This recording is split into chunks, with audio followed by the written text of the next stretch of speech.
बिस्मिल्लाहिर्रहमानिर्रहीम अस्सलातु वस्सलामु अलैका या रसूलल्लाह व अला आलिका व अस्हाबिका या हबीबल्लाह। मुअज़्ज़ज़ सामिईन, आज 29 मई 2020 है और इसी 2020 रमज़ानुल मुबारक से पहले नेमतुल्लाह वहाबी जो एक अबू अयूब वहाबी का एक किस्म का चेला है, उसने एक इश्तिहार बनाया और एक क्लिप भी जारी किया। कहता है कि मतीउल सियालवी का चैलेंज कबूल है। फिर कहता है कि ईद उल फितर के बाद हम इसके घर जाएंगे और इसके घर का मुहासबा भी करेंगे। और 27 मई को इसका फ़ोन आया मुझे। मैंने इसका फ़ोन अटेंड नहीं किया क्योंकि ये वाहियात है, बस ज़ुबान है, गालियाँ देता है माँ बाप की, बहन की, इसलिए मैंने इसका फ़ोन सुनना गवारा ही नहीं किया। तो मैंने दोस्तों को इसका नंबर दे दिया, तो वो इसको फ़ोन करते रहे। ये फिर उनका फ़ोन नहीं उठा रहा था, बार बार उन्होंने फ़ोन करने की कोशिश की है। अच्छा, फिर मजबूर होकर मैंने इसको फ़ोन किया नेमतुल्लाह वहाबी को, क्योंकि इसने एक इश्तिहार जारी किया था, एक ख़याली चैलेंज, यानी कि झूठ बोलकर अपने वडेरों की तरह, क्योंकि इसके वडेरों का भी यही तरीका था, खुदा के लिए झूठ बोलना इनके नज़दीक जायज़ है। माअज़ल्लाह, इनका ये अक़ीदा खुदा झूठ बोल सकता है, तो अपने लिए तो ये झूठ बोलना वाजिब समझते होंगे, ये तो पक्की बात है। फिर मैंने इसको फ़ोन किया। मैं चूँकि उसूल से गुफ्तगू करना चाहता था, लेकिन ये उसूल पर नहीं आता था। बहुत कोशिश की है, वो तमाम रिकॉर्डिंग हमारे पास मौजूद है, हमारे यूट्यूब चैनल पर भी मौजूद हैं, तो लेकिन ये उसूल पर नहीं आ रहा था। मैंने फिर इससे ये सवाल किया कि वो यार मेरा चैलेंज तो दिखा दो ना, ताकि बात आगे चल सके। नहीं, फिर कहता है कि नहीं चैलेंज वाली बात और है। मैंने कहा नहीं कुछ छोड़ो, पहले चैलेंज तो कम से कम दिखा दो ना कि मैंने कब और किस नाम से तुम्हें मैं चैलेंज किया है। जबकि वो तो इसका झूठ हमने पकड़ा हुआ है, ये तो क़यामत तक के लिए हम इसको मोहलत देते हैं कि वो साबित नहीं कर सकेगा। अच्छा, इसके साथ जो मेरी गुफ्तगू हुई फ़ोन पर, वो जो रिकॉर्डिंग हमारे पास मौजूद है, अब उस गुफ्तगू के अंदर ये क्या क्या बकता है, क्या क्या बकवासात करता है, आपको मैं नमूने के तौर पर चंद अल्फाज ये नेमतुल्लाह वहाबी के मैं आपको बताता हूँ। आप अहले इल्म हजरात ख़ुद फैसला करेंगे कि क्या ऐसा आदमी आमने सामने बैठेगा, क्या ऐसे अल्फाज इस्तेमाल करने वाले की नीयत आमने सामने बैठने की है या नहीं, ये आप ख़ुद फैसला करेंगे। पहली गुफ्तगू के अंदर मुझे कहता है कि मुहासबा कौन सा सीगा है, जबकि ये मुनाजरे का खुद चैलेंज बनाकर मेरा चैलेंज कबूल किया हुआ है। जब आमने सामने बैठने के लिए इसने इश्तिहार जारी किया है, जब इसने आमने सामने ही बैठना था मेरे सामने, तो फिर ये मुहासबा कौन सा सीगा, इस पूछने का क्या तुक बनता है। इससे फिर यही तुक बनता है कि ये सिर्फ फ़ोन पर जो है ना मुनाजिर बना फिरता है वहाबियों देवबंदियों का, जबकि हकीकत के अंदर ये जो है 0/0 है, इसके पास कुछ भी नहीं है। ठीक है। फिर कहता है कि बरेलवियों को मैं काफिर समझता हूँ।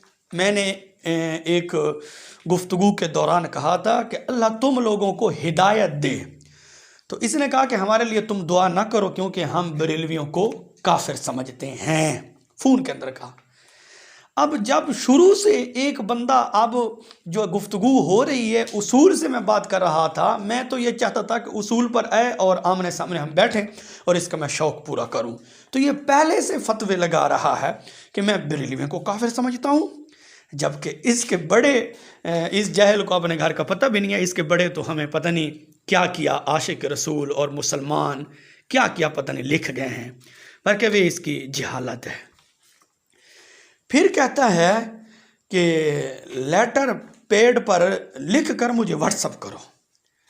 अब इस जहल को वो अपना उसूल भूल गया कि इश्तिहार मैंने जारी किया है, कलीम मैंने जारी की है, अब मुझसे मुतालबा कर रखा था लेटर पैड पर अपना जो है ना वो तमाम लिख कर मुझे व्हाट्सअप करो। फिर कहता है कि अहमद रज़ा की शलवार में, मुझे कहता है कि तुम अहमद रज़ा ख़ान की शलवार में छुपना चाहते हो। अब जो यानी कि दौरान फ़ोनी गुफ्तगू के अंदर ये जुमले बोल रहा है कि तुम अहमद रज़ा की शलवार में छुपना चाहते हो, तो क्या ऐसे आदमी की नीयत आमने सामने बैठने के लिए है या नहीं? बिल्कुल नहीं है, क्योंकि जो आमने सामने बैठने की जिसकी नीयत होती है कि वो ऐसी लायानी, ऐसी बदजुबानी, ऐसी वाहियात कभी भी नहीं बकता जिसकी नीयत आमने सामने बैठने के लिए हो। फिर कहता है कि झूठ बोलना तुम्हारे लिए इबादत है, तुम्हारे लिए इबादत है, तुम झूठ बोलना इबादत समझते हो। ये भी एक इल्ज़ाम लगाया है, इसलिए इल्ज़ाम लगाया है कि ताकि आमने सामने ना बैठना पड़े और हमारा जो वहाबियों का काला और गंदा अकीदा है वो ज़ाहिर कहीं आवाम के सामने ना हो जाए, ताकि फिर आवाम को पता चल जाएगा। फिर कहता है कि मुझे कहता है कि तुम अपना नुमाइंदा भेजो। अब चैलेंज भी इसने किया है, इश्तिहार भी इसने जारी किया है, तमाम बातें इसने खुद लिखी हैं कि हम ईद उल फितर के बाद तुम्हारे घर आएंगे, जबकि हम दूसरे दिन से इसने कहा कि ईद उल फितर के बाद तुम्हारे घर आएंगे आमने सामने, हत्ता कि ये भी कहा कि तुम्हारे घर का मुहासबा करेंगे। हम तो खैर ईद से पहले हम तैयार हो गए थे, मैंने अपने दोस्तों को बता दिया था कि आप तैयार रहें क्योंकि ये मुहासबा करना चाहता है, तो हम इसको अपनी औकात बताएंगे कि घरों का मुहासबा कैसे किया जाता है। लेकिन इसने इश्तिहार के अंदर लिखा ईद उल फितर के बाद मैं आऊँगा, नहीं आया। इससे ये साबित हुआ कि ये नेमतुल्लाह वहाबी, अशरफ अली थानवी और रशीद गंदगोई सहारनसूरी की तरह यानी कि डर के मारे नहीं आ सका, बिल्कुल खौफजदा हो गया था, नहीं आया, इसके अंदर भी झूठा हो गया। फिर कहता है कि खुदा तुम्हें गर्क करे, मुझे कहता है खुदा तुम्हें गर्क करे, तुम्हें तहरीर पढ़ना भी नहीं आता। अब दौरान गुफ्तगू कॉल रिकॉर्डिंग के अंदर मुझे कहता है खुदा तुम्हें गर्क करे और तुम्हें तो तहरीर पढ़ना भी नहीं आता। अब अहले इल्म हजरात खूब जानते हैं, जिसकी नीयत हो ना आमने सामने बैठने के लिए, तो वो ऐसे अल्फाज कभी भी इस्तेमाल नहीं करता, क्योंकि उसको पता है कि जब ऐसे अल्फाज इस्तेमाल करूँगा तो फिर आमने सामने बैठने के लिए जो है वो टाइम जो होगा वो यानी कि सूरत नहीं बनेगी, क्योंकि पहले ही तलख कलामी हो जाएगी, पहले इब्तदा ही बस ज़ुबानी से हो रही है, तो आमने सामने कैसे बैठा जाएगा? आमने सामने तो बिल्कुल गुफ्तगू नहीं होगी कि शुरू ही से ये नेमतुल्लाह वहाबी यानी कितनी बदजुबानी और वाहियात बक रहा है। मुझे कहते हैं खुदा तुम्हें गर्क करे, तुम्हें तो तहरीर पढ़ना भी नहीं आता। ये क्यों बोल रहा है, ये तमाम वाहियात क्यों बक रहा है? इसलिए कि ताकि आमने सामने ना बैठा जाए, ताकि मुनाजरा भी ना हो, क्योंकि चैलेंज तो इसने खुद किया है।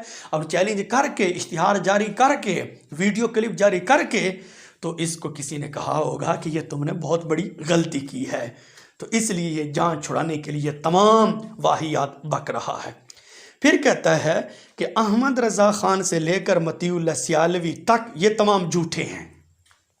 अब ये भी इसका इल्ज़ाम है। अभी तक तो बात हो रही है कि यार तुम्हारा दावा किया है और तुमने जो मेरा चैलेंज कबूल किया है, मेरा कौन सा चैलेंज कबूल किया है, मैं ये बार बार पूछ रहा था, वो ज़रा चैलेंज भी मुझे दिखाओ, मुझे ताकि पता चले। तो अभी तक ये गुफ्तगू हो रही है कि मैं उससे वो मुतालबा कर रहा हूँ कि मेरा वो क्लिप, मेरा वो बयान, मेरी वो तहरीर जो मैंने तुम्हें चैलेंज किया है तो वो दिखाओ। तो अभी मैं इससे ये पूछ रहा हूँ, ये मुझे कहता है कि अहमद रज़ा ख़ान से लेकर मतीउल्लाह सियालवी ये तमाम झूठे हैं। ये क्यों पहले वाहियात बक रहा है? इसलिए बक रहा है ताकि आमने सामने ना बैठा जाए। फिर कहता है भौंके नहीं। अब मैं इसके साथ फ़ोन पर बड़े एक आसान तरीके से गुफ्तगू कर रहा हूँ, और मेरी गुफ्तगू के अंदर अल्हम्दुलिल्लाह इब्तदाई जो कार रिकॉर्डिंग जो मेरी गुफ्तगू है, ऐसा लफ्ज़ वो बिल्कुल नहीं दिखा सकता। हाँ, बाद के अंदर जब मुझे यकीन कामिल हो गया कि ये तो ऐसे जाहिल मुतलक है, इसकी तो नीयत आमने सामने बैठने के लिए है ही नहीं, तो उस वक़्त फिर मैंने इसकी थोड़ी सी रगड़ाई की है। लेकिन पहली जो गुफ्तगू मेरी हुई है इस नेमतुल्लाह वहाबी से, ऐसा कोई जुमला आप अहले इल्म हजरत साबित नहीं कर सकेंगे जिससे ये साबित होता हो कि मतीउल्लाह सियालवी की नीयत ही आमने सामने बैठने के लिए नहीं है। इंशाअल्लाह अज़ीज़ ऐसा जुमला मेरी गुफ्तगू के अंदर नहीं है। अब इसने ये भी कहा कि बरेलवियों को मैं काफिर समझता हूँ, इस नेमतुल्लाह वहाबी ने। अब ये तो जुमला बोल दिया है, लेकिन ये जुमला बोलकर इसने तमाम अपने अकाबिरीन के मुंह के ऊपर तमाचा मार दिया है। एक नंबर 2, यह इसके अकाबिरीन नेमतुल्लाह वहाबी के अकाबिरीन वहाबिया ने नेमतुल्लाह वहाबी के मुंह पर तमाचा मार दिया है। क्यों? तमाम देव के बच्चे हम अहले सुन्नत व जमात हनफी बरेलवियों को उन्होंने मुसलमान लिखा है, आशिक रसूल लिखा है, वो तमाम बातें किताबों के अंदर मौजूद हैं। अब ये कहता है, नेमतुल्लाह वहाबी कहता है कि मैं बरेलवियों को काफिर समझता हूँ। दूसरी तरह मुझे बार बार कहता है मौलाना मौलाना, भाई भाई। वो कार रिकॉर्डिंग के अंदर वो इसकी बातें मौजूद हैं कि मुझे कहता है कि मौलाना मौलाना मौलाना मतीउल्लाह सियालवी साहब, भाई भाई, यानी कि मुझे भाई भाई भी कह रहा है और मौलाना मौलाना भी कह रहा है। अब एक तरफ कहता है कि मैं बरेलवियों को काफिर समझता हूँ, दूसरी तरफ फिर आपने उसी उसूल को तोड़कर, आपने उसूल को मट्टी के अंदर मिलाकर अबू अयूब वहाबी ने जिस तरह वो दस्तो गरेबान के अंदर तमाम बातें जमा की हैं, वो हकीकत के अंदर हमारे ख़िलाफ़ नहीं है। वो तो अबू अयूब वहाबी ने अपने अकाबिरीन के मुंह के ऊपर तमाचा मार दिया है, ठीक है ना, वो हमारे ख़िलाफ़ बिल्कुल नहीं है। तो इसी तरह अब नेमतुल्लाह वहाबी ने अबू अयूब वहाबी की बोलते हुए मुझे कहता है कि बरेलियों को मैं काफिर समझता हूँ, फिर उसी उसूल को तोड़ते हुए उन बकौल नेमतुल्लाह वहाबी के उन काफरों को भाई भाई भी कहता है, मौलाना मौलाना भी कहता है, बकौल नेमतुल्लाह वहाबी के। तो अब हजरात मोहतरम अहले इल्म हजरात खूब जानते हैं, तो क्या नेमतुल्लाह वहाबी से मेरा ये सवाल है, पूरी देवबंदियत से मेरा ये सवाल है, क्या एक कतई काफिर को भाई भाई कहना, मौलाना मौलाना कहना क्या शरअन जायज़ है या नहीं? ये नेमतुल्लाह से मेरा सवाल है कि ये बताओ, एक तरह तुम कहते हो कि बरेलियों को मैं जो है काफिर समझता हूँ, कतई काफिर समझता हूँ, दूसरी तरफ मुझे कहता है भाई भाई मौलाना मौलाना कहता है। तो मेरा ये नेमतुल्लाह वहाबी से सवाल है, ये बताओ कि काफिर को भाई भाई या मौलाना मौलाना कहना क्या जायज़ है या नहीं? शरई तौर पर इसका हल भी बता दो। लेकिन मैं यकीन कामिल से कहता हूँ, ये नेमतुल्लाह वहाबी जहर का ड्रम तो पी सकता है, मरकर मट्टी हो सकता है, कासिम ननोतवी की तरह, रशीद गंदगोई की तरह, सहारनसूरी की तरह, और जो है खलील मसारसूरी की तरह, ये मरकर मट्टी हो सकता है और कीड़ों मकोड़ों की खुराक बन जाएगा। लेकिन वो जो इसने अपनी तरफ से एक चैलेंज तैयार किया है कि मतीउल्लाह सियालवी का मैंने चैलेंज कबूल किया है, वो चैलेंज जो ख्याली इसने खुद तैयार किया है, वो चैलेंज भी बिल्कुल नहीं दिखा सकता। क़यामत तक के लिए मैं इसको मोहलत देता हूँ। अगर वो मेरा चैलेंज दिखा दे तो मेरी तरफ से फिर तीसरी मरतबा मैं ये ऐलान कर रहा हूँ कि वो मेरा चैलेंज ये दिखा दे कि मतीउल्लाह सियालवी ने ये चैलेंज किया है नेमतुल्लाह वहाबी को, तो मेरी तरफ से नेमतुल्लाह वहाबी को 150 रुपये इनाम भी मिलेंगे। और फिर आखिर के अंदर वही मैं सवाल दोहराना चाहता हूँ कि नेमतुल्लाह वहाबी, तुम मुझे कहते हो कि बरेलियों को मैं काफिर समझता हूँ, वाह वाह वाह वाह, क्या बात है। मुझे तो लगता है कि तुमने कोई शराब पी हुई है अबू अयूब और इलियास घुमन की तरह, कि तुम लिखते चले जा रहे हो और बोलते चले जा रहे हो, लेकिन तुम्हें इतना शऊर भी नहीं है, तुम्हारी इतनी अकल भी नहीं है कि हम क्या लिख रहे हैं, क्या बक रहे हैं। तो मैं नेमतुल्लाह वहाबी से कहूँगा कि तुम एक तरफ तो कहते हो कि बरेलियों को मैं काफिर समझता हूँ, फिर उसी कॉल रिकॉर्डिंग के अंदर जो तेरी मेरी गुफ्तगू हुई है उसके अंदर तुम मुझे बार बार कहते हो भाई भाई मौलाना मौलाना। तो क्या कतई काफिर को भाई भाई कहना, मौलाना मौलाना कहना शरअन जायज़ है या नहीं, इसका हल भी बता दो। तो मुअज़्ज़ज़ सामिईन, ये नेमतुल्लाह वहाबी की वाहियात, नेमतुल्लाह वहाबी ये अबू अय्यूब वहाबी का चेला है। ये इसलिए यानी कि वाहियात बक रहा था ताकि जो है आमने सामने गुफ्तगू बिल्कुल ही ना हो, तो इसलिए जान छुड़ा रहा था, इसलिए ये वाहियात बक रहा था। वरना वो जो इसका ख्याली चैलेंज है वो तो बिल्कुल झूठ पर मबनी है, क्योंकि झूठ बोलना तो देवबंदियों का अकीदा है ना कि माज़अल्लाह खुदा भी झूठ बोल सकता है। जब इन देव के बच्चों के नज़दीक खुदा झूठ बोल सकता है तो फिर ज़रूर बात है अपने लिए तो ये झूठ बोलना वाजिब समझते होंगे। मुअज़्ज़ज़ सामीन, मैंने बहुत कोशिश की है कि नेमतुल्लाह वहाबी से उसूल पर गुफ्तगू हो, मैंने बहुत कोशिश की है, लेकिन ये बिल्कुल उसूल पर नहीं है। ये वाहियात जो मैंने आपको बता दी हैं ये नेमतुल्लाह वहाबी की तमाम रिकॉर्डिंग के अंदर हमारे पास मौजूद है। इंशाअल्लाहुल अज़ीज़ अल्लाह रब्बुल इज़्ज़त की बारगाह में दुआ है रब्बे ज़ुल जलाल हम सब को इस नजदी घुमनी फितने से महफूज फरमाए और बिलखसूस अवाम अहले सुन्नत को इस घुमनी पार्टी की गंदी बदबू से महफूज फरमाए। आमीन। व आखिर दावा अनिल हम्दुलिल्लाह।